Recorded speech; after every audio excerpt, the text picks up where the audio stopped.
do Evangelho de Jesus Cristo segundo Lucas. Glória a vós, Senhor. Naquele tempo, o Senhor escolheu outros 72 discípulos e os enviou 2 a 2 na sua frente a toda a cidade e lugar aonde ele próprio devia ir. E dizia-lhes: a messe é grande, mas os trabalhadores são poucos. Por isso, pedi ao dono da messe que mande trabalhadores para a colheita. Eis que vos envio como cordeiros para o meio de lobos.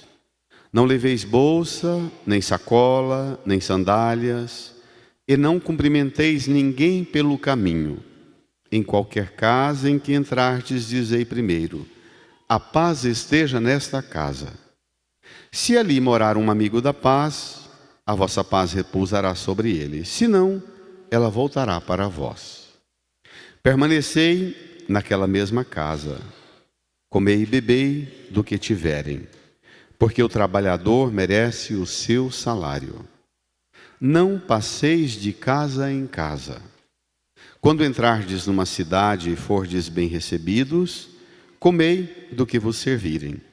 Curai os doentes que nela houver e dizei ao povo: o reino de Deus está próximo de vós. Mas, quando entrardes numa cidade e não fordes bem recebidos, saindo pelas ruas, dizei: até a poeira de vossa cidade, que se apegou aos nossos pés, sacudimos contra vós. No entanto, sabei que o reino de Deus está próximo. Eu vos digo que, naquele dia, Sodoma será tratada com menos rigor do que esta cidade. Os 72 voltaram muito contentes, dizendo: Senhor, até os demônios nos obedeceram por causa do teu nome. Jesus respondeu: eu vi Satanás cair do céu como um relâmpago. Eu vos dei o poder de pisar em cima de cobras e escorpiões e sobre toda a força do inimigo. E nada vos poderá fazer mal. Contudo, não vos alegreis porque os espíritos vos obedecem. Antes, ficai alegres, porque vossos nomes estão escritos no céu. Palavra da salvação. Glória a vós, Senhor. Aleluia, aleluia, aleluia. Aleluia, aleluia, aleluia. Sentados, rezemos em um instante de silêncio. Peçamos ao Divino Espírito Santo que venha em nosso auxílio e nos faça compreender esta palavra e nos conceda sermos por ela transformados, segundo a graça e a vontade de Deus, hoje, agora. Rezemos.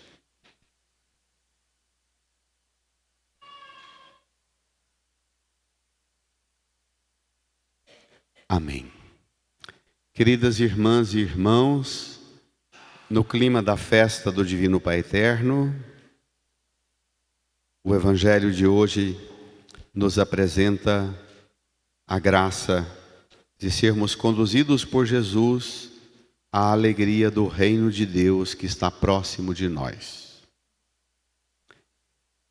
As leituras deste domingo referem-se com insistência ao convite que recebemos à alegria, à exultação, à consolação.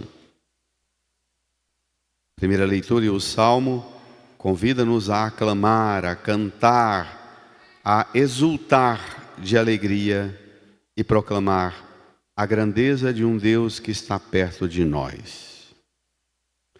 Não rejeitou minha oração e meu clamor, nem afastou longe de mim o seu amor. Deus sempre perto. E Da parte de Deus, a iniciativa está posta, está feita.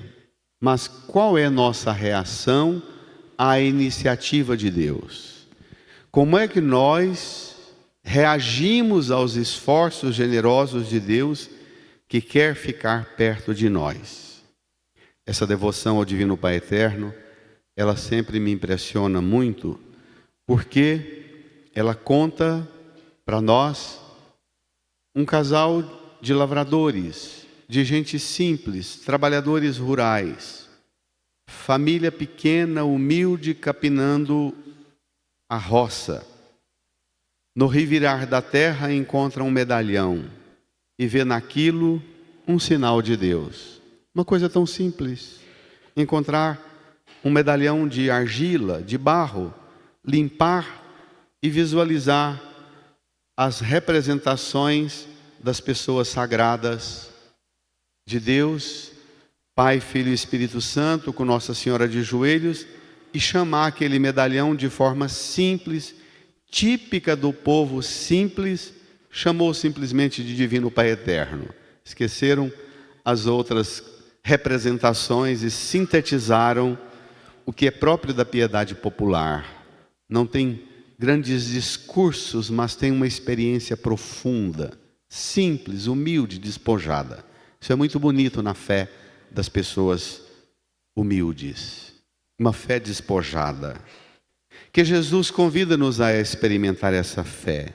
Deus toma iniciativa sempre. Sempre se serviu de muitos modos, e especialmente de pessoas, para fazer chegar a presença dEle no meio do mundo e em nossa vida. Vamos experimentar isso de forma mais forte no Evangelho, número 11 do seu folheto. Tome lá. Evangelho de Lucas, capítulo 10, versos 1 a 12, 17 a 20. Naquele tempo o Senhor escolheu outros 72 discípulos e os enviou 2 a 2 na sua frente a toda a cidade e lugar onde ele próprio deveria ir. Escolheu outros 72. Significa que já escolheu os 12, já os enviou. Com distinção, os 12 são apóstolos. Apóstolo é aquele que vai no lugar de, enviado no lugar da presença de Deus. Os discípulos vão escolhidos pelo Senhor, enviados de uma maneira diferente. 72, enviados 2 a 2. A toda a cidade, lugar aonde ele próprio devia ir. Quer dizer, não é para que o discípulo considere que ele indo está resolvido as coisas. Nós, discípulas e discípulos do Senhor, precisamos ir, enviados por Ele, mas considerar que a nossa presença não é o ápice da missão. O ápice da missão é a gente preparar para que Ele venha. E muitas vezes na igreja, nós pregadores do Evangelho, nos conformamos com a nossa chegada, parece bastar. Bento XVI diz, 2 a 2, para que se ajudem mutuamente e deem experiência de testemunho fraterno e reconheçam que sozinhos não são capazes de enfrentamento. São exortados à humildade.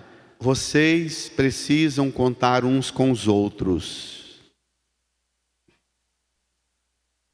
Não arrisquem segurar tudo sozinhos. Os discípulos enviados 2 a 2 já têm noção de que por ser enviado 2 a 2, eu sozinho não dou conta do recado. Isso é muito próprio também da teologia do matrimônio, do esposo e da esposa, da família, 2 a 2 também, para constituir uma família. Versículo 2. E dizia-lhes: a messe é grande, mas os trabalhadores são poucos. Por isso, pedi ao dono da messe que mande trabalhadores para a colheita. colheita, trabalhadores para a colheita, imagem escatológica do fim dos tempos, da realidade última da intervenção de Deus na história. Jesus é a intervenção última de Deus na história, é a colheita. De novo, o convite à humildade. Vocês estão indo como trabalhadores para a colheita. Primeiro, é colheita. Já houve quem preparou a terra, a semente, quem semeou, quem cultivou, quem cuidou até o ponto da colheita. Então, nada de presunção de achar que vocês vão criar tudo do zero e inventar tudo como se nada tivesse sido feito antes de você chegar. Isso na pregação do Evangelho, para nós, a igreja, mas isso serve também para o matrimônio. Tem muitas esposas e esposos que transformam o casamento num tormento, porque querem tomar o outro no casamento e tratá-lo como se ele tivesse pegando do zero a pessoa e fazendo do zero alguém prestar para alguma coisa. É bom olhar para ele, para ela, como alguém. Eu experimento uma colheita. Houve quem veio antes de mim, que preparou. Isso é muito bonito para a teologia da missão, na pregação do Evangelho e na teologia do matrimônio. Mas existe ainda um outro elemento mais forte que impregna o caráter da missão. A messe é grande, os trabalhadores são poucos. Por isso, pedi ao dono da messe. A messe tem um dono, não é você. A sua vocação e a sua missão, você não é dona, você não é dono dela. Existe um dono. Você é trabalhador da lavoura, do empreendimento dele. Ao sair, não pense que você vai dar conta de tudo. Comece a missão consciente do que você vai fazer, mas leve em conta que muitas coisas você não conseguirá realizar. Por isso, dobre os joelhos no chão e peça do Senhor a graça de mais colaboradores para ajudar você a levar esta obra à frente. Claro que aqui se trata distintamente da missão, da pregação do Evangelho, mas isso serve para todo tipo de vocação. Uma pessoa no mundo da profissão e do trabalho, por qualquer que seja a profissão, de pedreiro a servente, de médico ao enfermeiro, de tudo, precisa sempre ter a humildade de que precisa contar com os outros. Eu não dou conta de tudo, eu preciso de alguém. E eu faço a minha parte generosamente, honestamente, retamente, mas existe o calo na mão do trabalhador e existe a marca nos joelhos de quem reza. Porque o dono da messe já me chamou, mas recomendou-me que a messe é grande. A missão é maior do que eu sempre.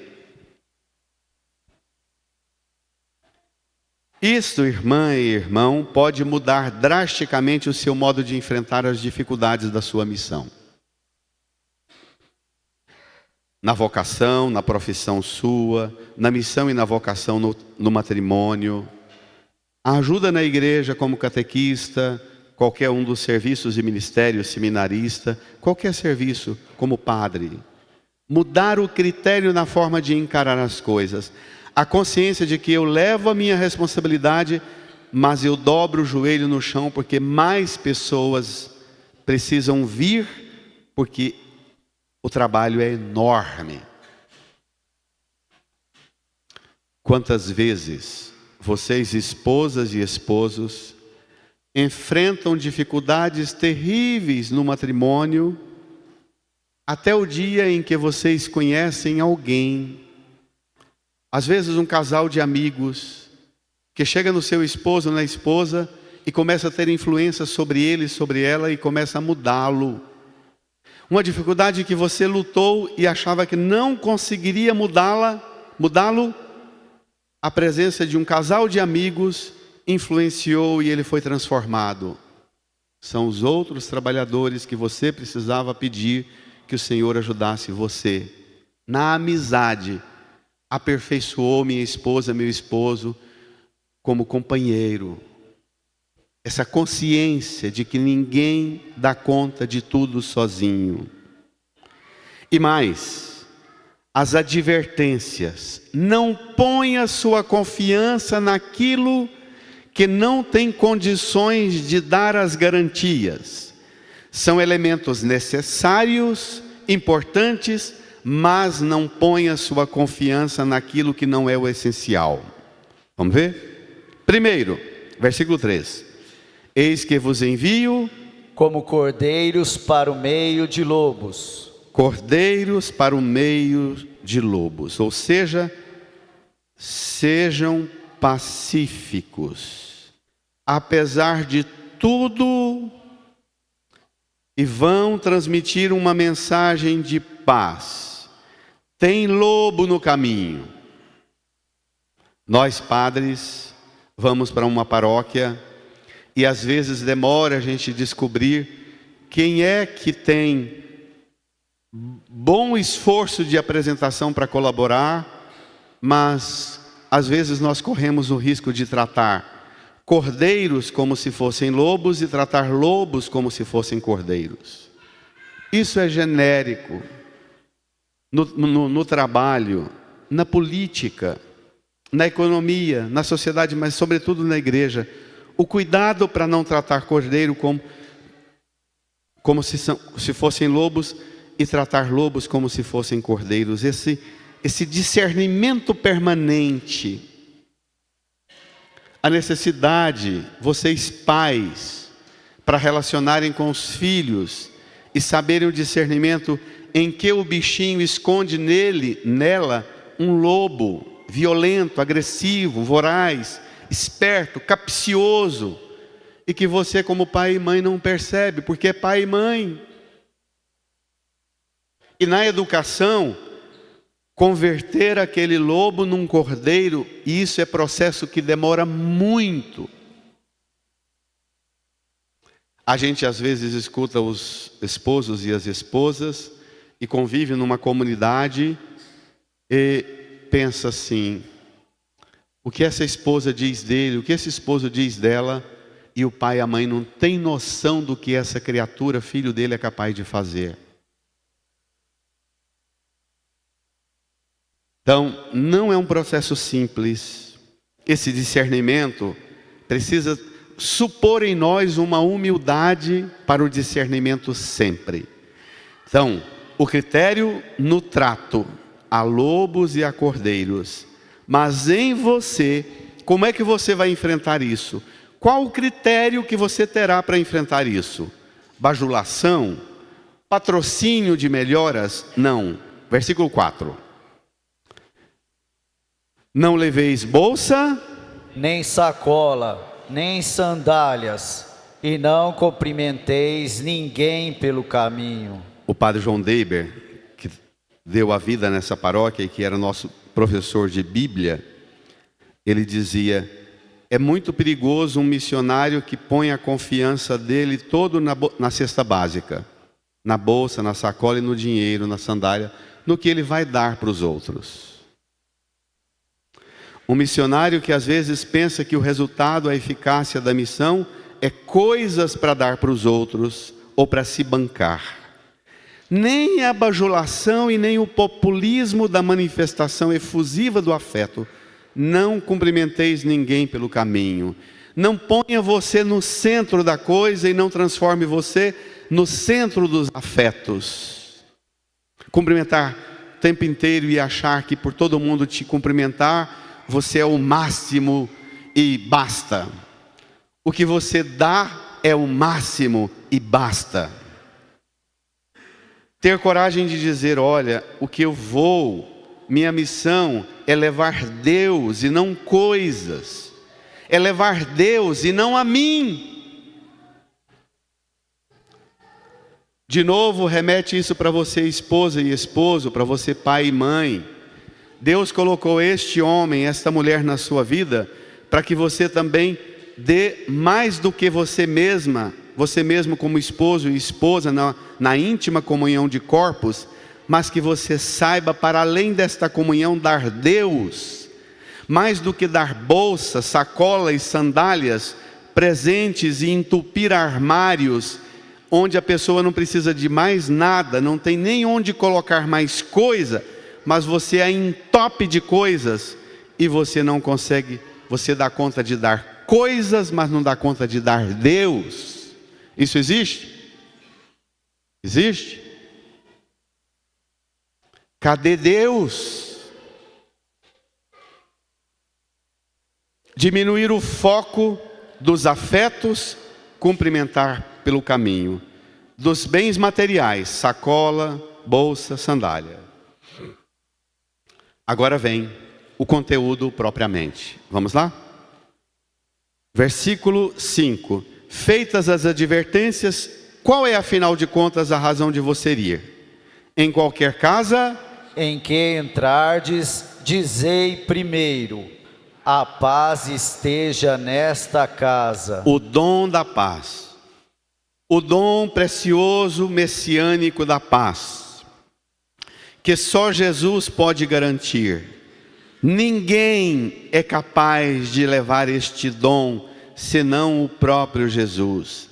Chegando na casa, entregai àquela casa, a paz esteja nessa casa. Versículo 6. Se ali morar um amigo da paz, a vossa paz repousará sobre ele, senão ela voltará para vós. Não fique preocupado, não sofra com a recusa, com a rejeição de quem recebe de você o anúncio. Você se esforçou, deu-se, dedicou, não pôs a confiança nem em você, nem nos bens materiais, levou paz, e a pessoa não recebeu. Não fique se gastando com isso. Se tem alguém de paz, a paz repousa sobre ele, senão ela volta para você e toca a vida. Caminhe. Versículo 7. Permanecei naquela mesma casa, comei e bebei do que tiverem, porque o trabalhador merece o seu salário. A recomendação mais difícil: não passeis de casa em casa. Não passeis de casa em casa. Vocês não se ofendam com o que eu vou falar agora. Às vezes, nós padres não correspondemos com retidão e fidelidade, e eu mesmo nem sempre alcanço essa retidão do Senhor. E é impressionante como uma comunidade é tentada a querer do padre ele, e não as coisas do reino de Deus.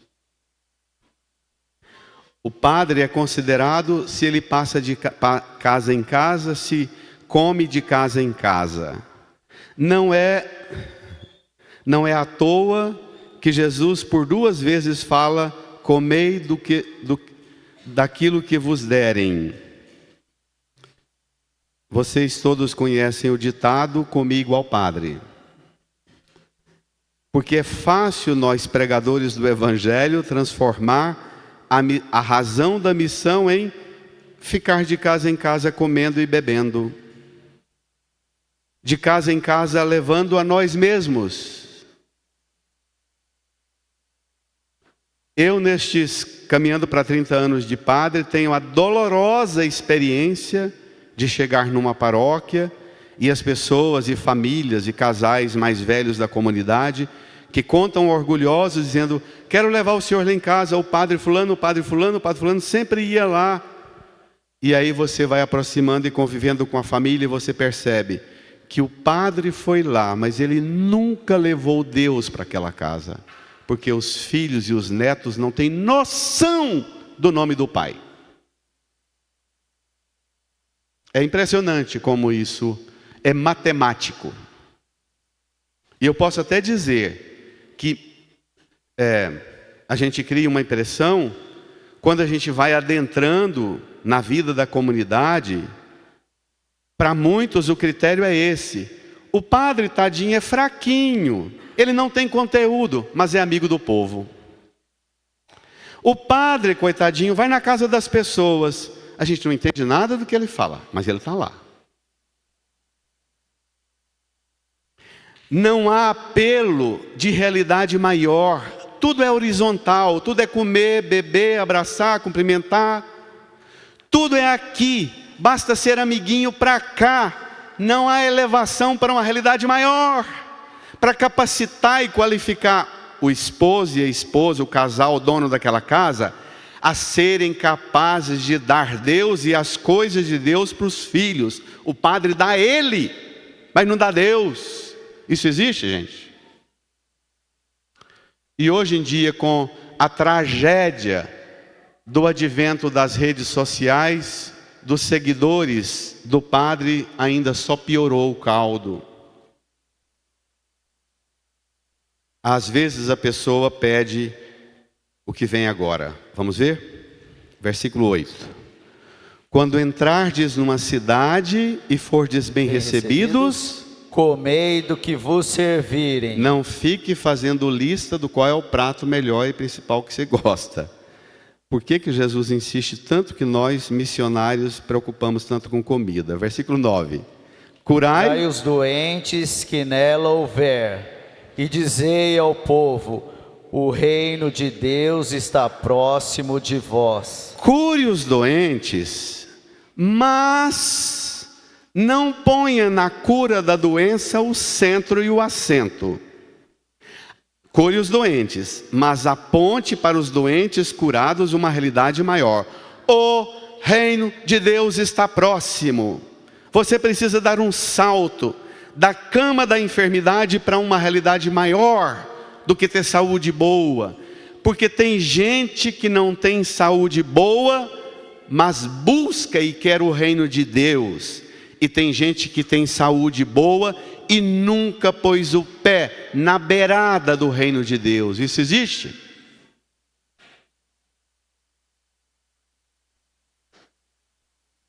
Cure os doentes que nela houver, e dizei: o reino de Deus está próximo. Aponte para uma realidade maior.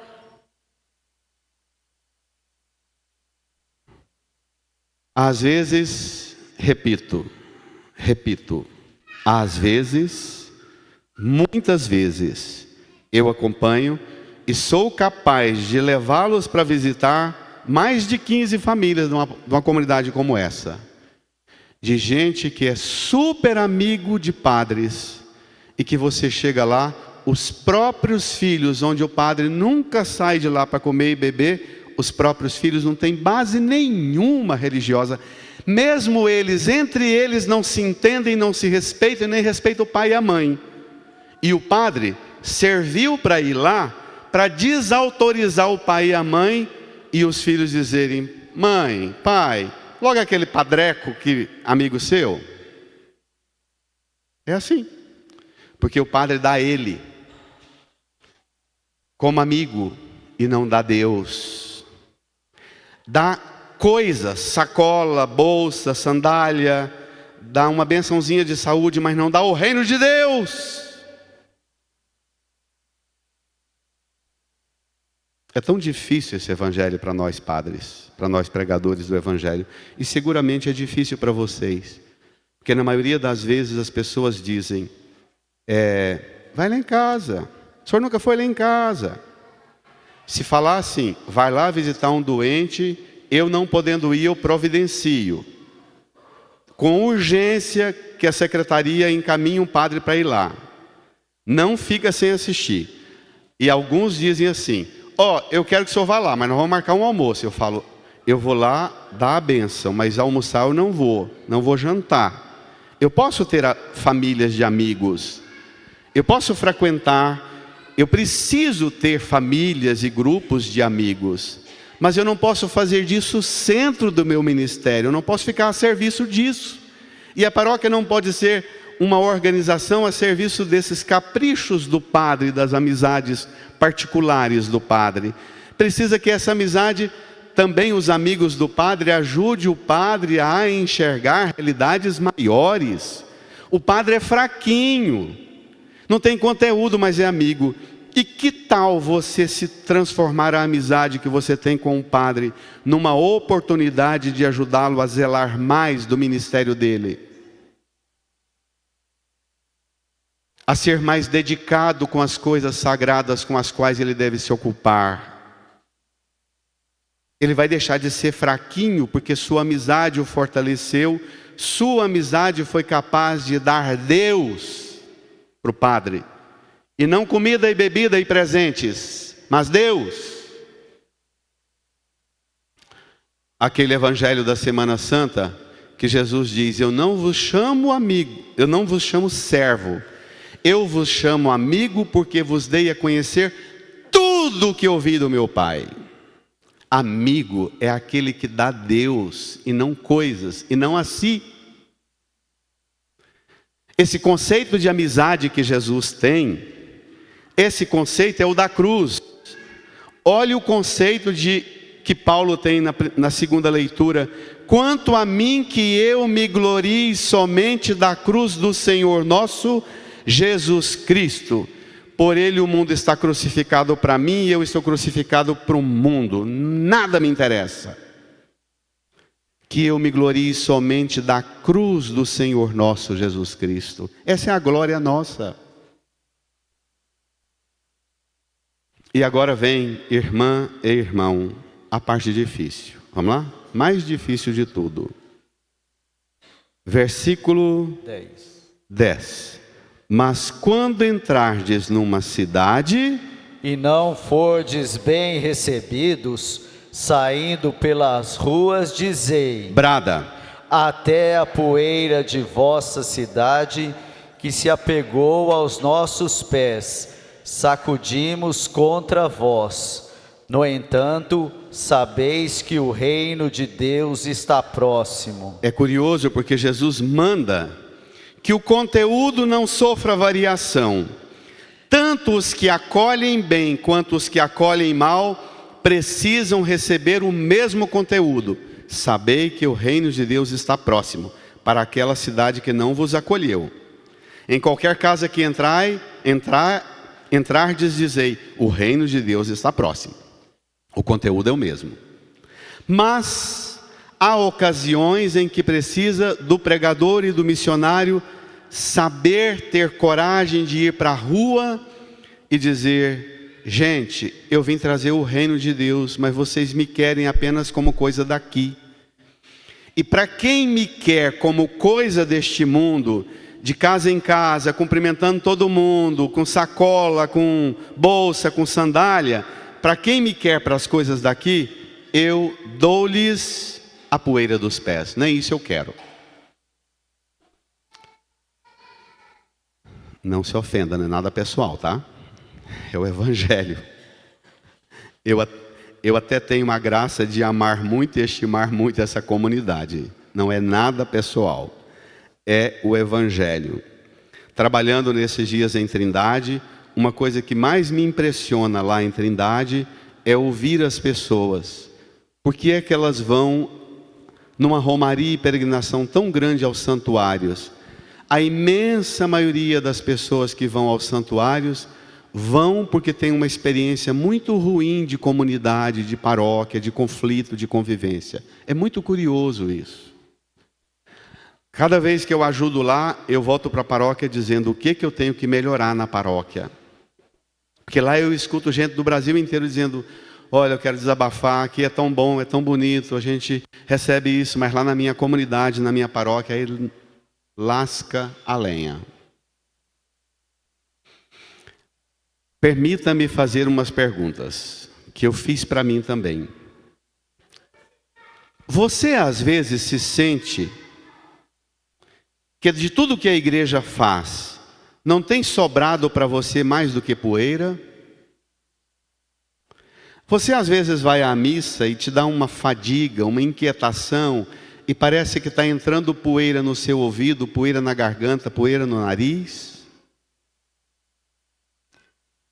Não corre o risco de você ter merecido apenas a poeira, ao invés do conteúdo central da igreja, o reino de Deus, que está próximo, não diz chegou, porque Deus não impõe as coisas dele, põe próximo.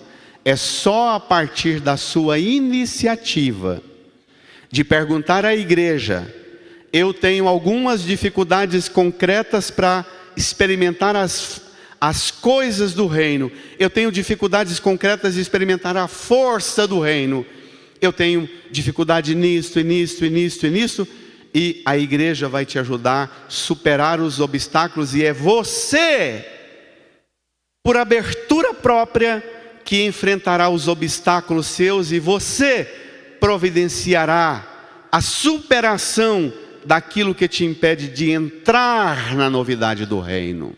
Mas é você, está próximo, não chegou, porque só vai terminar de chegar se você tomar iniciativa, se esforçar e não querer ficar apenas com a poeira dos pregadores, mas dizer: de tudo que eu quero da igreja é que ela me ajude a vencer os obstáculos, para que eu entre no reino de Deus e não fique comendo pó. Amém?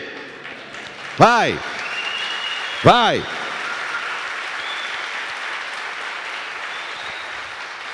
Da igreja o que eu quero é a paz de Jesus, é a cura de Jesus, é o reino de Deus e não poeira. O que é poeira? Bolsa, sacola, sandália, não cumprimenteis ninguém pelo caminho, não fiqueis passando de casa em casa, comendo e bebendo. Isso é poeira, é pouco. O reino é maior do que isto. Isso é poeira, é pouco. Vamos lá? Versículo 12.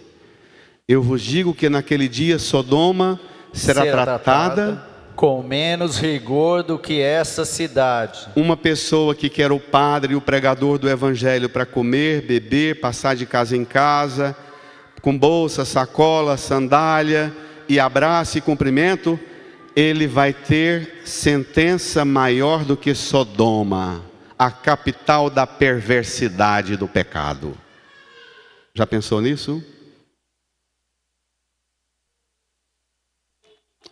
Versículo 17. Os 72 voltaram muito contentes, dizendo: Senhor, até os demônios nos obedeceram por causa do teu nome. Até os demônios nos obedeceram por causa do teu nome. Jesus vai dizer: isso também é pouco. Jesus diz, versículo 18: eu vi Satanás cair do céu como um relâmpago. O que significa isso? O anjo decaído, que queria ser Deus e que foi expulso do Éden. Jesus está dizendo para os discípulos: olha, eu vi quando o mal nasceu, eu vi quando a desobediência foi inaugurada, quando alguém quis ser como Deus, eu vi cair. Jesus está indo no mal original, Satanás cair do céu como relâmpago, quer dizer, o anjo que decaiu. Agora vocês não fiquem impressionados com o poder, com a vaidade, com a bolsa, a sacola, as sandálias, os cumprimentos, a comida, a fama, o prestígio. Não fiquem impressionados com isso, porque capeta, demônio, obedece vocês. Versículo 19: eu vos dei poder de pisar em cima de cobras e escorpiões e sobre toda a força do inimigo, e nada vos poderá fazer mal. Contudo, brada, não vos alegreis, porque os espíritos vos obedecem. Não os expulsadores de capeta, que acha que eles são o topo da igreja porque expulsa capeta. Jesus diz: não vos alegreis, porque os espíritos vos obedecem. Tirar capeta é pouco para Jesus e para o cristão.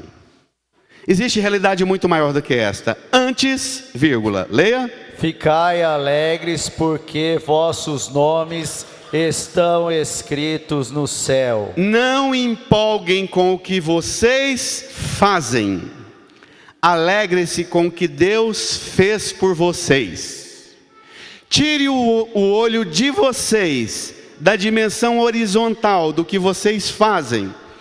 Levante os olhos para os céus e veja o que Deus fez para pôr o nome de vocês no céu.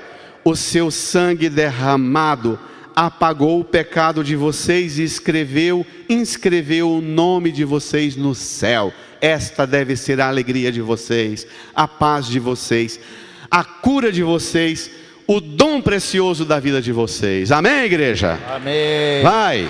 Amém. Vai.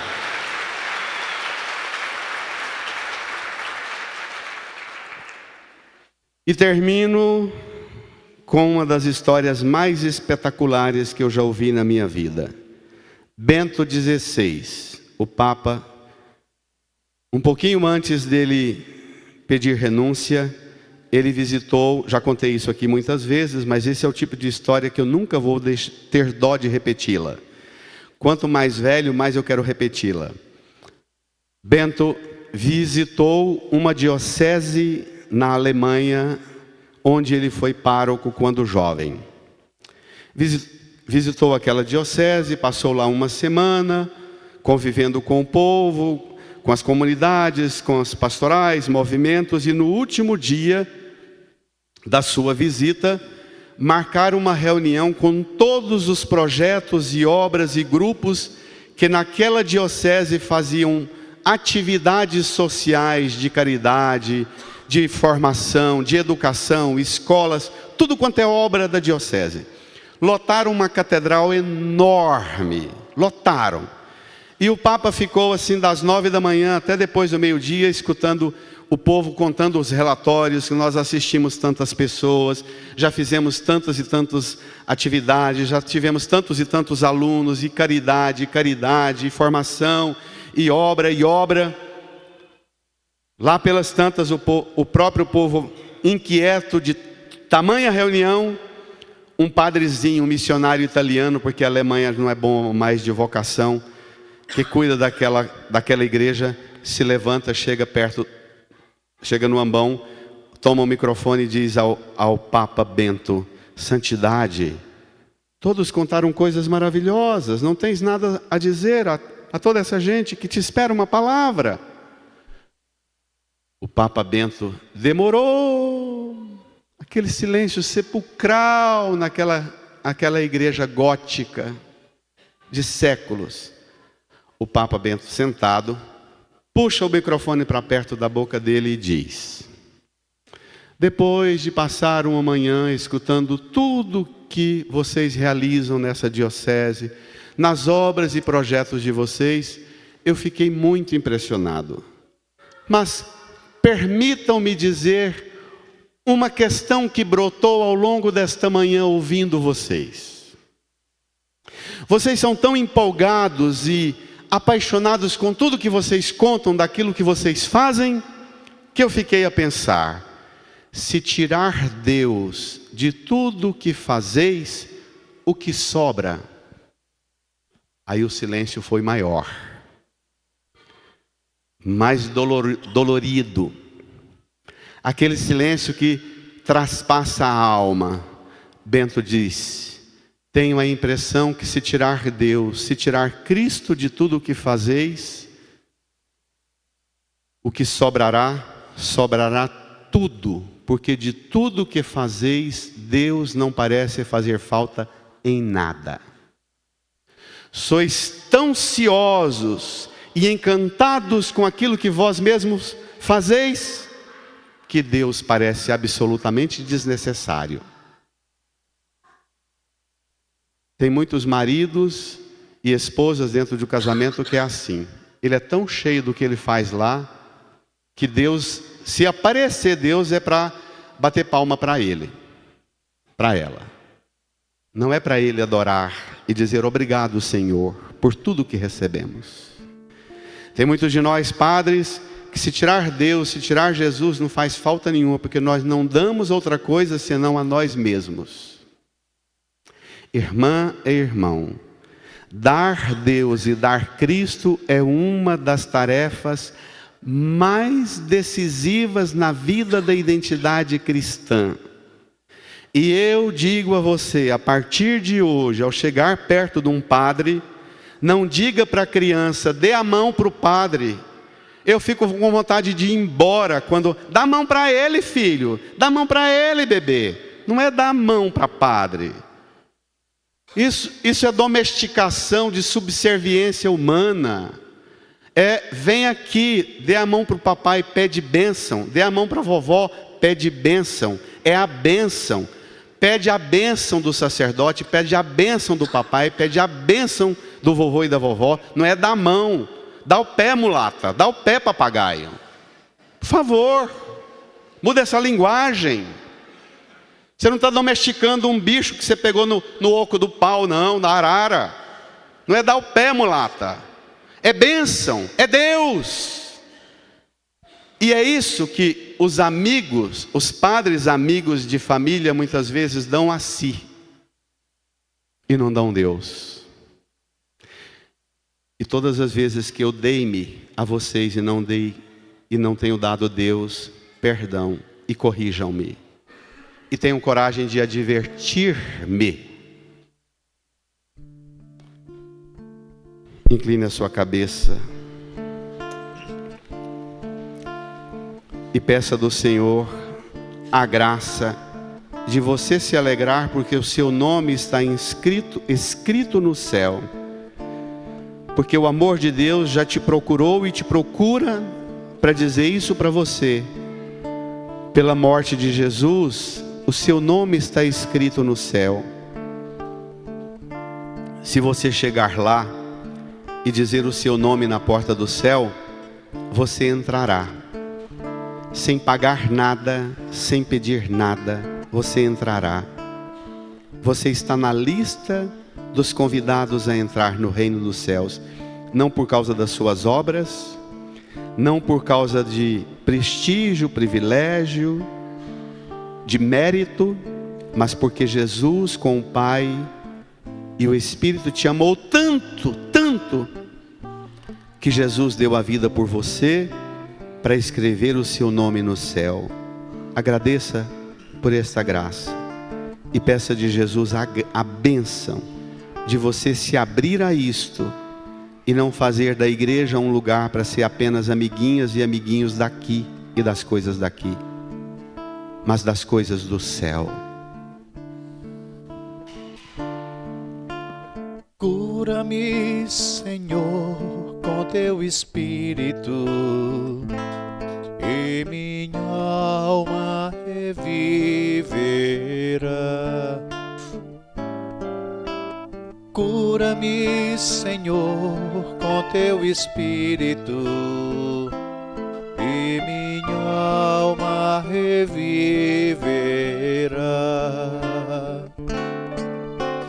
Para te adorar, para te louvar, cura-me, Senhor Jesus. Para te adorar, para te louvar, cura-me, Senhor Jesus. Liberta-me, Senhor, com teu Espírito, e minha alma reviverá. Liberta-me, Senhor. Liberta-me, Senhor, com teu Espírito, E minha alma reviverá. e minha alma reviverá. Para te adorar, para te adorar, para te louvar. Liberta-me, Senhor Jesus. de pé, voltados para a cruz, Para te adorar, para te louvar. Liberta-me, Senhor Jesus. Estenda sua mão para a cruz de Jesus. Reze do seu modo, conforme o Espírito te inspira. Mas se te ajuda, reze comigo, Senhor Jesus. Senhor Jesus. Obrigado, Obrigado. porque pelo amor do Senhor, Porque pelo amor do Senhor, por sua morte na cruz, por sua morte na cruz, sua oferta de sofrimento na cruz, sua oferta de crescimento na cruz, o Senhor escreveu o Senhor escreveu o meu nome, o meu nome, o nosso nome no céu. o nosso nome no céu. Nós não somos estranhos Nós não somos estranhos para Deus. para Deus. O nosso nome está O nosso nome escrito está escrito e podemos, pelo amor do Senhor, pelo amor do Senhor, pela cruz do Senhor, pela cruz do Senhor, temos a graça temos a graça de entrar no reino de Deus, de entrarmos no reino de Deus, que o Senhor trouxe que o Senhor trouxe para próximo de nós. para próximo de nós. Obrigado, Jesus, Obrigado, Jesus, por este amor, por este amor, por esta entrega. por esta entrega. Dá-me, Jesus, Dá-me, Jesus, a capacidade, a capacidade, a coragem a coragem de me empenhar de me empenhar para que eu busque para que eu busque entrar na ordem nova entrar na ordem do nova reino de do Deus reino de Deus e dizer ao Pai eterno e dizer ao Pai o que eterno o Senhor nos ensinou a dizer: o Senhor nos ensinou a dizer: Pai, Pai, venha a nós o vosso venha a reino, nós o vosso reino, seja feita a vossa vontade, seja feita a vossa vontade, na terra e no na céu, terra e no céu, na minha vida, na minha vida, casa, na minha casa, onde eu atuo. onde eu atuo. Seja feita a vossa vontade, Seja feita em a vossa tudo, ó Pai, em tudo, ó Pai, hoje e sempre. hoje e sempre. Amém. Amém. Põe a mão no seu coração, incline a sua cabeça e faça um pacto de não se acomodar com as coisas daqui, mas buscar as coisas do reino dos céus. Para você, para sua família, para o mundo, faça uma aliança nova com o Senhor. Renove, na verdade, esta aliança que Ele selou com o sangue dEle. Obrigado, Jesus.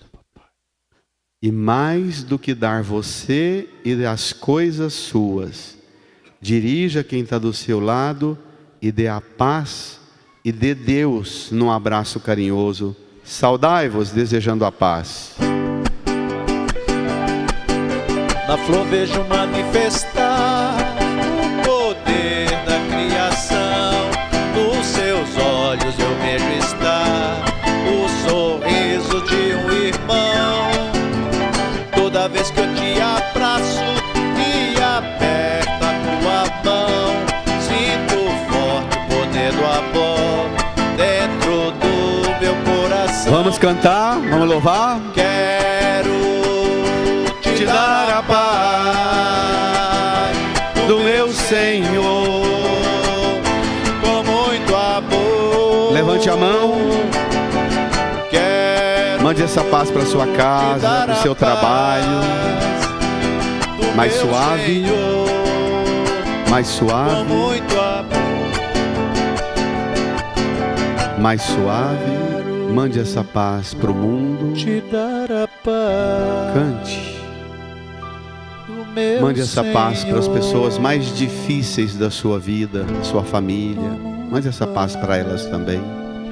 Não mande a poeira, mas a paz.